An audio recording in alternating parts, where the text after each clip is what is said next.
tamalis ay may pangunahing sangkap, kagaya ng galapong na bigas at nilaig na dahon ng saging. At sa murang halaga ay talagang kayo po ay mabubusog na.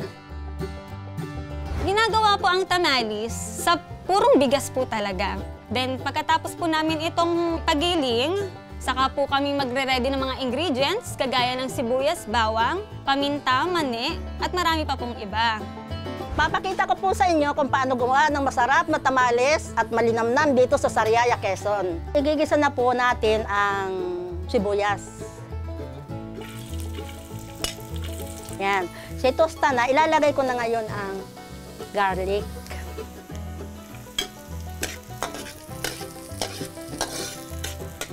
Susunod ko po ay ang ating giniling na bigas, plain rice.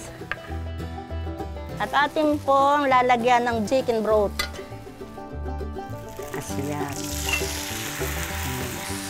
Ang ating tamalis ay nilalagyan ng mani at dagdag pampasarap po sa tamalis na malalasahan po siya ng ating mga customer, yung mga mamimili.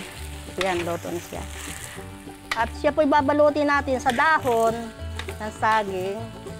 At yun din naman po nagpapasarap din sa kanya, yung aroma ng dahon na nilablab.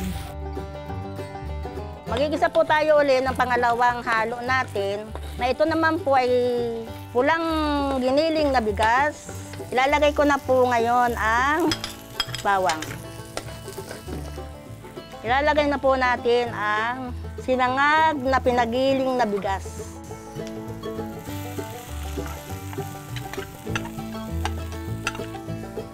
At hahaluin po natin ang tulad dun sa isa hanggang sa tumigas na siya.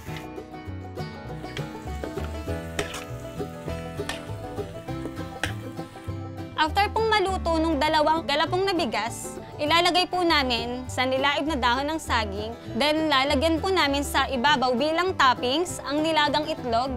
Kasunod po nito ang paglalagay ng adobong manok or adobong baboy. Babalutin po namin ito sa nilaib na dahon ng saging, tapos tatalian po ito at dadalhin na po ito sa steamer upang maluto 30 to 1 hour po. Karamihan po sa tumitikim at bumibili ng aming tamalis ay ang mga turista sa Karatig Bayan lamang. Ganun na rin po kasama na rin ang mga Maynilain. Sa katunayan, maging sa ibang bansa, nadadala na rin nila at tinatangkilik.